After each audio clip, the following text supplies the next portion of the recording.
لله نحمده ونستعينه ونستغفره ونؤمن به ونتوكل عليه ونعوذ بالله من شرور أنفسنا ومن سيئات أعمالنا من يهده الله فلا مضل له ومن يضلله فلا هادي له ونشهد أن لا إله إلا الله وحده لا شريك له ونشهد أن سيدنا ومولانا محمدا عبده ورسوله أما بعد فقد قال الله تبارك وتعالى أعوذ بالله من الشيطان الرجيم بسم الله الرحمن الرحيم والذين جاهدوا فينا لنهدينهم سبلنا وإن الله لمع المحسنين صدق الله العظيم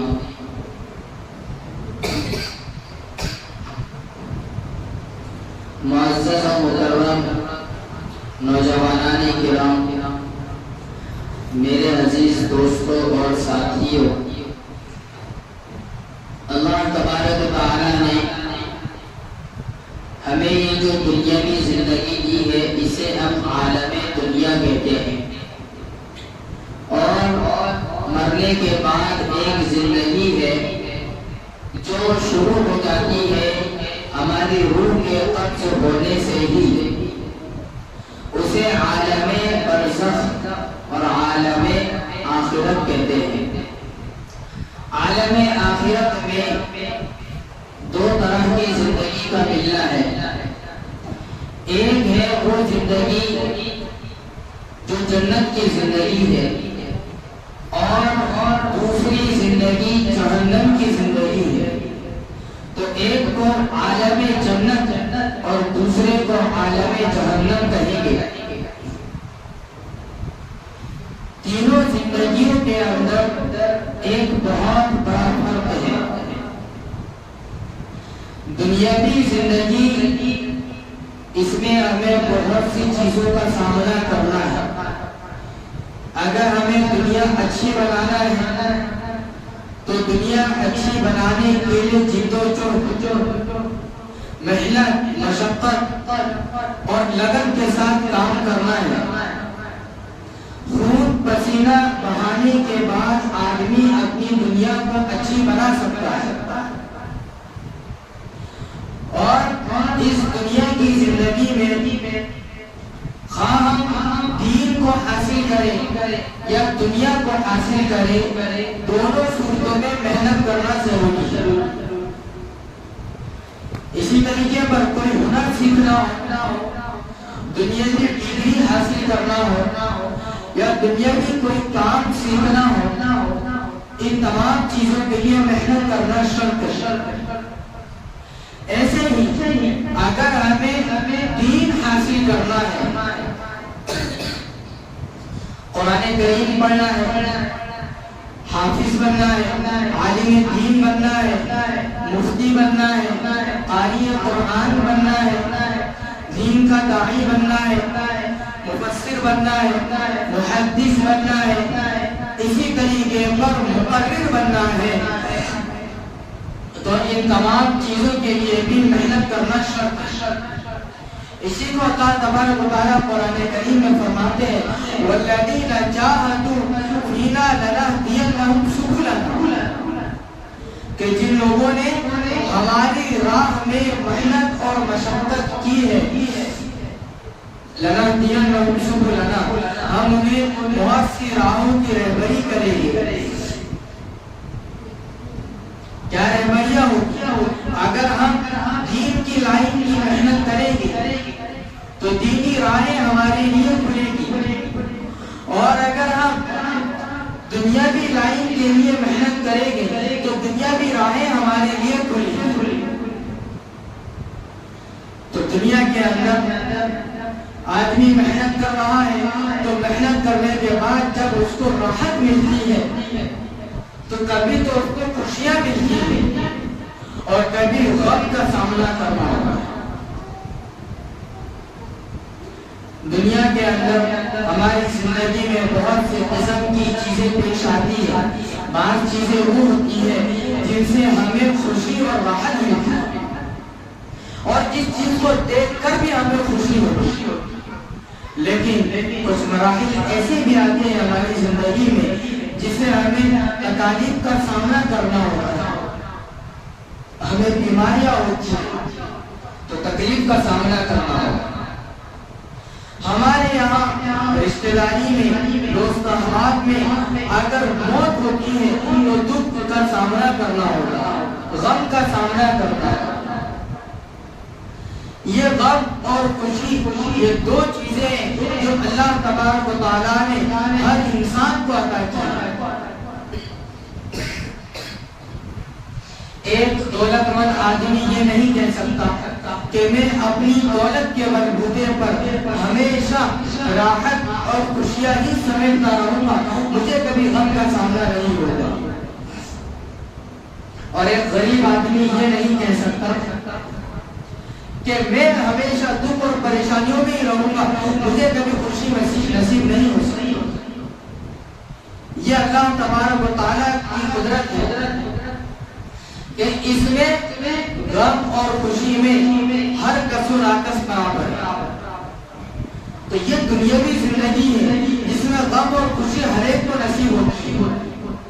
لیکن جب ہماری دنیا کی زندگی ختم ہو جاتی تو اب اصل جو زندگی آخرت کی زندگی ہے جو عالم برزخ سے شروع ہوتی ہے, اس زندگی کا مسئلہ یہ ہے کہ اس میں اللہ تبارک و تعالیٰ کچھ لوگوں کو تو ہمیشہ ہمیشہ کی راحتیں دیں گے اور کچھ لوگوں کو ہمیشہ ہمیشہ کا غم دیں گے.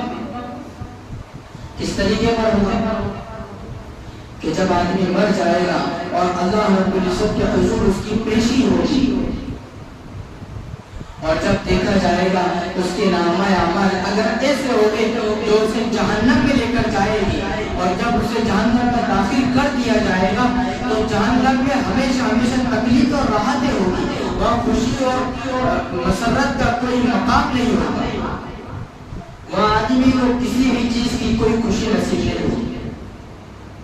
وہاں پانی اگر پینا ہوگا تو بھی غم کا سامنا اور تکلیف کا سامنا کرنا ہوگا, اس لیے کہ ہمیں جو پانی جہنم میں پینے کے لیے دیا جائے گا وہ پانی کھولتا ہوا ہوگا اور اس پانی کو پینے سے ہی ہماری ہتھیلیاں باہر آ جائیں گی, ہمارے ہونٹ جو ہے لٹک جائیں گے.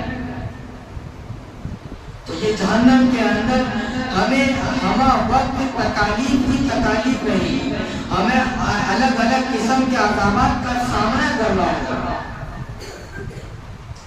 اور جہنمی لوگ چیخیں گے, پکاریں گے اور اللہ رب العزت سے فریاد کریں گے کہ ہمیں ایک مرتبہ موقع دے دیا جائے اور ہم ایک مرتبہ دنیا میں چلے جائیں, اور پھر آپ دیکھیں گے کہ ہم آپ کے کتنے بڑے فرما بردار بن جائیں گے.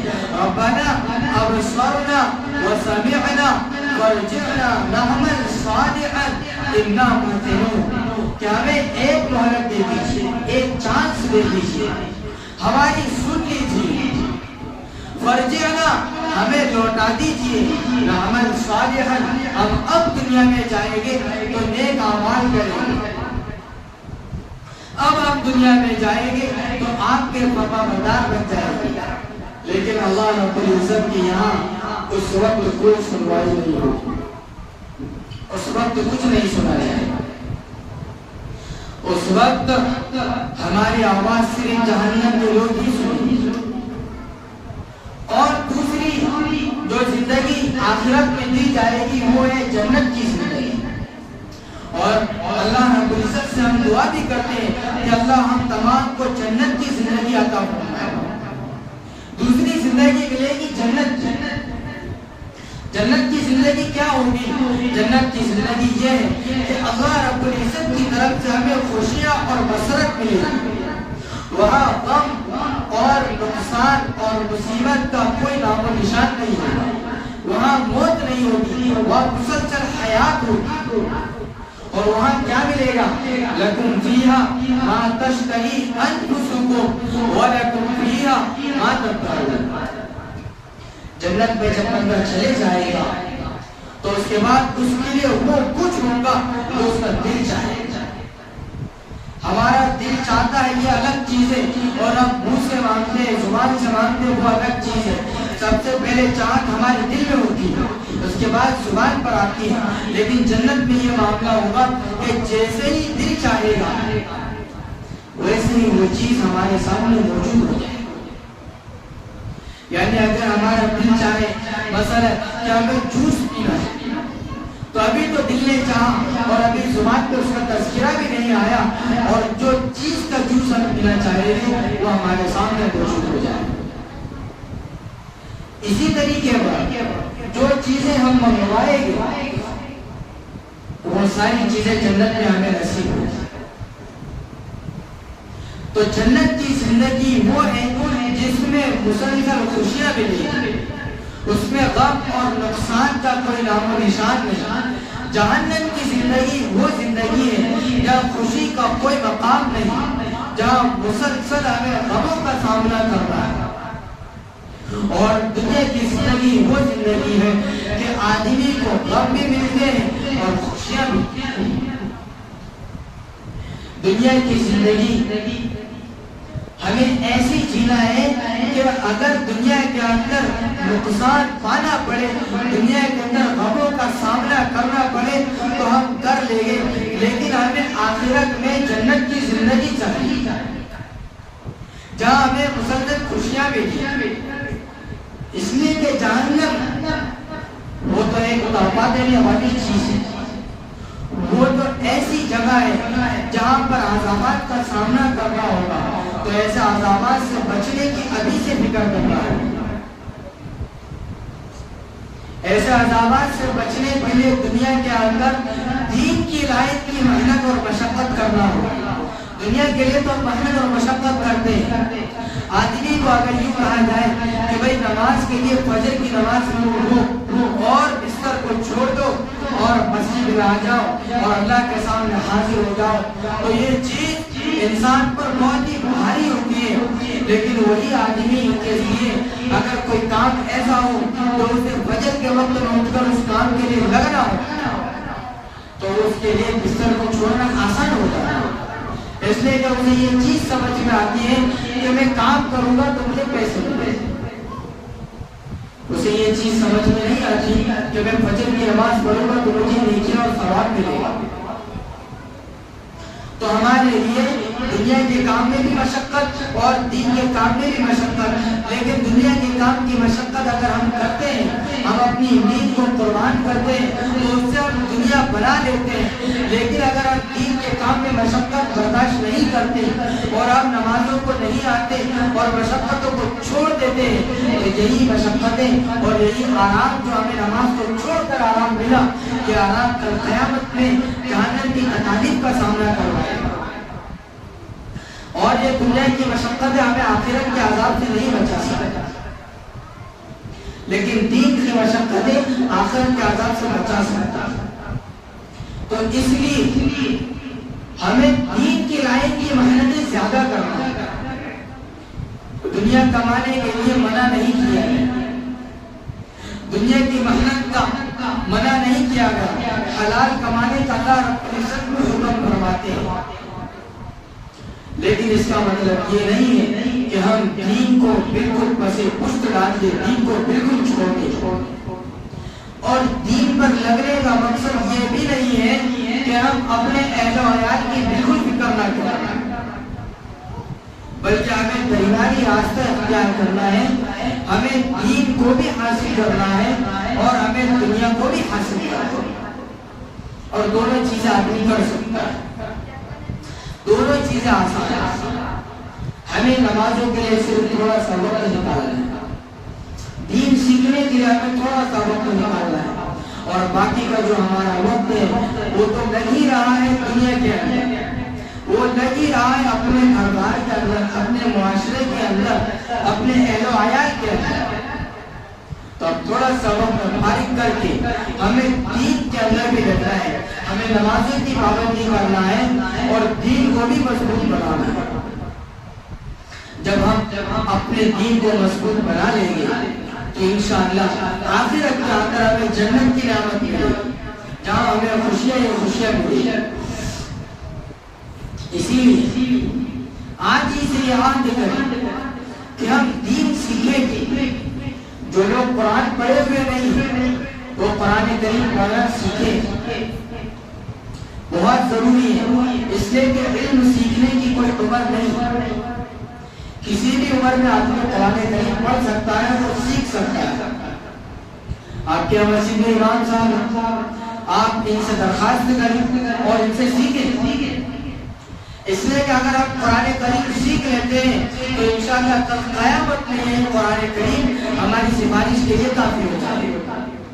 کم از کم مرنے کے بعد ایک چیز تو ہمارے ساتھ چلے جائے اللہ رب العزت کا قرآن. اور اگر ہم ایسے ہی مر گئے کہ ہم نے دنیا کے اندر بنگلہ تو بنا دیا ہے, اپنی اولاد کو خود جائیداد کا ہم نے وارث بنا دیا اور ہم دنیا سے چلے گئے اور ہمارے پاس نہ قرآن ہے نہ ٹھیک نامہ اعمال ہے اور نہ ہماری نمازیں صحیح ہیں, تو قیامت کے اندر اس میں سے کوئی بھی چیز قبول نہیں ہوگی. جہنم کا سامنا کرنا.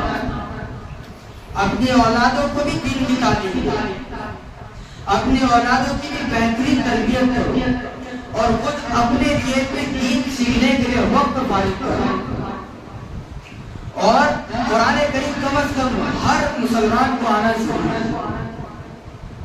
ہر ایک کو قرآن کریم پڑھتے آنا چاہیے. ہر ایک کی نماز صحیح ہونا چاہیے. اور نماز سیکھنے میں کوئی مہینوں نہیں لگے گی. آپ 2 4 5 دن میں نماز سیکھ سکتے ہیں. آپ تھوڑے دنوں میں نماز اچھی طرح سیکھ سکتے ہیں. تو کم از کم ہفتے بھر کا وقت نکالیں اور کوئی ایک وقت فارغ کرے اور امام صاحب کو سیکھیں. ابھی تو میں بھی 8 10 دن کے لیے آپ کے پاس ہوں, آپ مجھ سے بھی سیکھ سکتے ہیں. تو اس لیے دین سیکھنا بہت زیادہ ضروری ہو گیا ہے.